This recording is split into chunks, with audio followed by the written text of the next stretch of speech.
தேவனுடைய பரிசுத்த நாமத்திற்கு மகிமை உண்டாவதாக.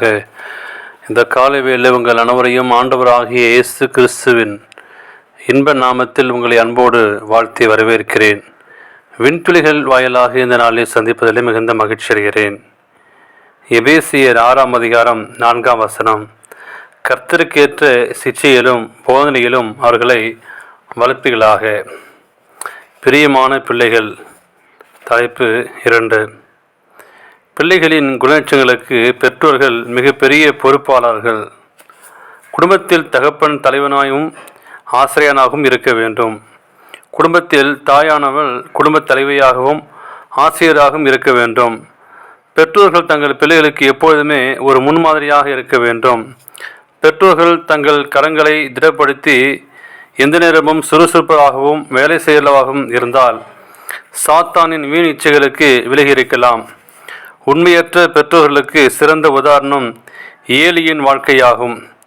ஏலி தன்னுடைய வேலையின் அலட்சியமாக இருந்ததினால் தன்னுடைய குமாரர்கள் வழிவிலகி செல்ல காரணமாக இருந்தான்.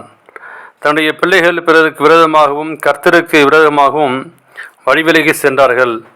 ஆதலால் அவர்கள் இம்மை வாழ்வை மாத்திரமல்ல மறுமை வாழ்விலும் இழந்தார்கள்.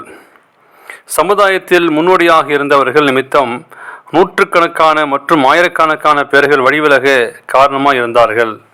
இவர்கள் வாழ்க்கை அநேக பெற்றோர்களுக்கு ஒரு எச்சரிக்கையாகவும் தங்கள் பிள்ளைகளின் அழிவிற்கு ஒரு தந்தையே காரணமாகிவிட்டார்கள். பிள்ளையானவன் நடக்க வேண்டிய வழியிலே அவனை நடத்து, அவர் முழுவதிலும் அதை விடாதிருப்பான். நீதிமொழி 22:6 வாசிக்கிறோம்.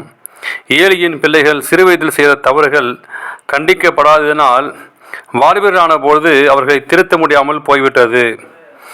ஏலி கண்டித்திருக்க வேண்டிய வேலையை ஒரு நாள் தேவன் நியாய தீர்ப்பின் நாளாக கொடுத்தார்.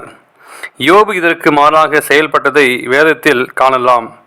விருந்து செய்கிற அவருடைய நாள் முறை முடிகிற பொழுது யோபு, ஒருவேளை என் குமாரன் பாவம் செய்து தேவனை தங்கள்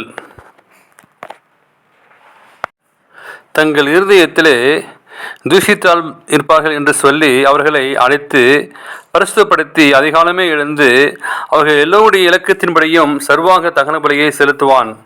இந்த பிரகாரமாக யோபு அந்நாட்களை எல்லாம் செய்து வருவான். இதோ நானும் கர்த்தர் எனக்கு கொடுத்த பிள்ளைகளும் சீயோன் பர்வதத்தில் வாசமாயிருக்கிற சேனைகளின் கர்த்தாவே, இஸ்ரவேலின் அடையாளங்களுக்காகவும் அற்புதங்களுக்காகவும் இருக்கிறோம். ஏசாயா 8:18 வாசிக்கிறோம்.